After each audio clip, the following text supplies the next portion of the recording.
Mayor here, and we are continuing our series of In Conversation with Artists. So here today we have Mike Feraco. Hello. And Mike does amazing photography, and we're going to share what he's up to and also find out what he would like to show you. So here we have a number of pieces. So hey Mike, so nice to have you here today. Thank you, thanks And our for new, having me today. Yeah, our new offices here. Can you tell us a little bit more about how you got into this? Sure. I am actually a graphic designer by trade. I've been doing graphic design for about 30 years now, and part of that has been photography. I started off as a photographer when I was a kid, having my own darkroom at the age of 12, and it's just progressed from there. So I've done both sides, the digital and the traditional side of photography. You know, so I've worked in the darkroom for many, many years, and the chemicals just got to me after a while. Well, like they would. So I stopped doing it for a few years because of that, because the intense chemical smell and the brain fog that I used to get afterwards. Wow. Yeah. That's intense. Because the darkroom I had was in my parents' basement, and it was basically the size of your table. So I used to cram myself in there a little bit larger, and then I had my three chemicals that I used to dump my paper in, and yeah, so it got really bad from that standpoint. But then when digital came around in 1999, I sold all my darkroom equipment and bought my first digital camera, and started working at perfecting the art of photography. But the thing about photography is that you never really finish learning. It's a lifelong process. Absolutely. There's always something to learn. Always something to learn. And I'm sure that was game-changing, digital from, you know, your analog processes, your manual processes, so. It was. Plus at the time I had a lot, because I'm a designer, I had a lot of Photoshop experience. Okay. So digital photography lends itself well to The being photo altered. editing. Yes, absolutely. So That can be a very rewarding process. it is. It's very rewarding. Ansel Adams used to do it in a darkroom, and Photoshop does the same thing that Ansel Adams did, except you don't have the chemicals. So. Which is good. So Mike, you brought a number of really great pieces here, and we want to share with people. So let's do this one because it's close and we can see it well. Tell us about this one. That one there I had in my mind for about 2 years before I shot it, and this was pre-COVID. I walked by these logs for I guess about 2 years before I shot it, and then one night I said, okay, I'm doing it.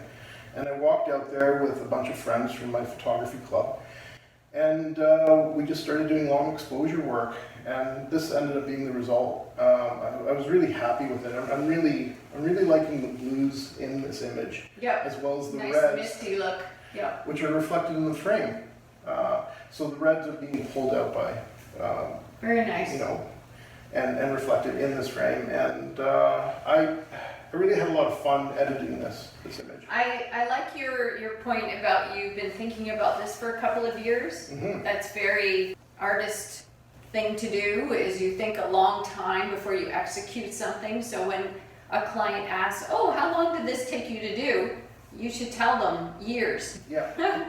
You know, it's just not the 5 minutes of clicking the photo. It takes planning, and so that's fabulous. So we're going to switch this one out, and we're going to talk about the next one. Please tell us about this beautiful, saturated, highly skilled artwork, and also the format of it. Okay, well this one came about when my friend Jeff Hall, who's a stockbroker, and he basically said, come up to my cottage. I really want some photos of my cottage, the surrounding area. So I went there, and he showed me around. Like, I was just drawn to the spot, and he kept talking me out of it. He just said, hey, I don't think it's worth it. I don't think you should shoot this. Now, does he mean it's not worth the place that captured your eye, or? I think what it was that he's so used to the spot that he couldn't see the forest through the trees. You know, he sits on this beach all the time, because in front of these rocks here, there's a sandy beach, and this is where everybody congregates. So he's never, I don't think he ever thought about this being like a shot that he would want to hang. Something picturesque. Yeah, he wanted me to like go into like the woods and take pictures of bark and old cars that he has on his property. dilapidated, 1920s cars that were sitting there. And so when I took the tour, it didn't resonate with me, but the beach did. And so I went back to the beach one time during the day and one time at night, and I shot from the exact same position. Nice. So then when I processed them, he went nuts, and he went, I want this one. So great. So I guess I picked the right spot. And you talked about how you printed this and that it has a special coating on it, which is notable for many reasons, but just talk about that. Sure. All the work that I do, I print myself. I have an inkjet printer, and I do this all in my studio, and I actually cut and mount everything myself. So this doesn't go to a shop outside of my studio. It's all handled by me, so it's all handcrafted. Full control. Full control. And there's a reason for it.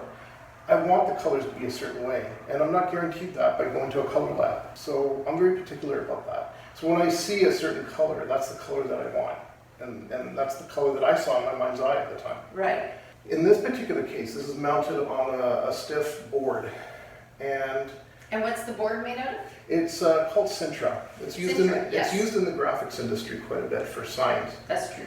Because it's a polymer-based, plastic-based material, it lasts forever. And then I print on an archival paper, which basically gives it about 200 years shelf life.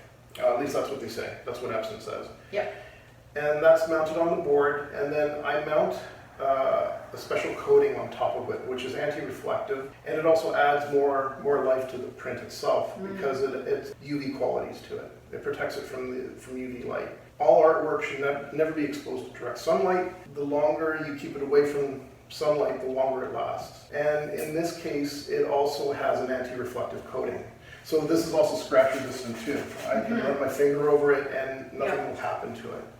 The thing I like about the anti-glare is that's one of the criticisms of framing on or mounting with acrylic is the surface is so smooth, it's so reflective. Yes. Sometimes it's hard to see what the image is if you have a window opposite or even in a bright room. So this is very effective for sure. Well, the other thing about this anti-reflective coating is that if you do bounce light off of it, it actually bounces off the pigment and back through and acts like almost like a magnifying glass. Like an illuminator. Yeah, it's like the old Renaissance paintings. When they built up the old Renaissance paintings, it was like one translucent layer after another, so it becomes thicker and thicker. So when light does pass through, it bounces back like you get from a TV monitor. Nice. So it becomes a little brighter. And I've actually held this up in the sunlight and it glows. It actually does glow. Oh, that's exciting. Maybe we'll try that sometime. That's great. So here we are at an even larger piece, which is very exciting. So Mike had a really good point that these artworks, because they are using Sintra as the base, they're very light. So that's exciting because a piece this size in glass would be super heavy. Please tell us about this one. Okay. I came at a really low point in my life, which was about 6 years ago. My mother just passed, so I was a little lost. My wife suggested that I accompany her to Ottawa. She had to work in Ottawa for 4 days and just wandered the streets of Ottawa. They have some nice places. It's gorgeous. I really love Ottawa. Yep. And I came across this scene here, took a series of images, and this was the result. I've been sitting in my archives, like I said, for about 6 years, and I finally decided to print it. Nice. And this is the result. This piece here is also very light, so I can actually pick it up with one hand, which you can't do with glass, like you were saying. And the way you mount it is by using one screw into the wall. It's very, very light. It's maybe about a kilogram, something like that. Sure. Yeah. And it has a wood base in the back, which allows it to remain straight and true. Mm-hmm. Do you have a smaller one where we can show the back? Yeah. So this is what the back looks like. So this is the back. Yep. So there's one hole here to mount it on. And then I have these little strips here. They act as magnets, so they don't shift. Because these create an electrical charge, they just hug the wall. And that's actually, great. When I was taking this one off the wall, I actually had to force it out. Oh, that's cool. Yeah. So what I want to talk about a little more is the scene itself, which is lovely. So someone who lives in Ottawa or loves Ottawa or from Ottawa, this would be an excellent piece for over your sofa because of the nature of the length of it, or width, I guess. But so nicely lit, and the highlights of the white are beautiful. It's a happy day, although maybe it wasn't so happy for you. It made me happy at the time. It made you happy. There you go. You know, and That's great. You know, it's one of those. It's a therapy, right? Yep. I think people take up hobbies like photography as therapy. Yep. And it was a good day. I got to admit, it was a very good day when I shot this. Is there anything else you'd like our Savvy Art fans to know about your work? I work long and hard at processing all my images. Like a piece like this, like I said, it's been sitting in the archives for about 6 years, but I usually spend about 3 weeks on each image and print little test prints, look at the color, make sure that it's to my standard. And I just keep doing that over a period of a few weeks. Like I'll sometimes work on something late at night and then step away from it for like an hour. Like I'll go and grab a sandwich or a coffee or something, and then come back to it, and then I would see something different in it that I missed. Right. And then adjust that, walk away from it. So this is my process. I just keep, you know, coming to it and walking away from it. And each time I do that, I see something different. And I think by doing that, you know, your piece just gets better and better. There's a lot of people, when they photograph something, they just go click. For me, it's not the way. Like Ansel Adams used to say, you don't take a photo, you make a photo. That's good. Yeah. And part of his process, like I'm basically following his process. Right. He would sit in the dark room and just analyze his work to death and come out and just pull multiple prints. Oscillate back and forth. Yeah, and you're doing the same thing on the computer, like you're going back and forth. But what I'm also doing is printing my work, because I have that luxury. I can actually print it and get the color that I want. So it's like more instant feedback for you. Yes. And you know, in a case like this, I may pull 10 small pieces to look at the color and you know, check to see at what stage I'm at. And then once I'm happy with it, I print it large.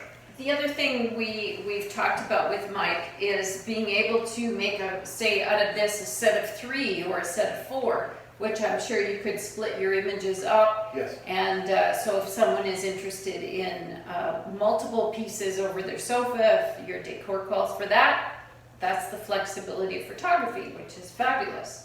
So that's great. Thank you so much, Mike, for bringing your work for us to see. This has been great. Yeah, no, that's great. Thank you so much. Thank you.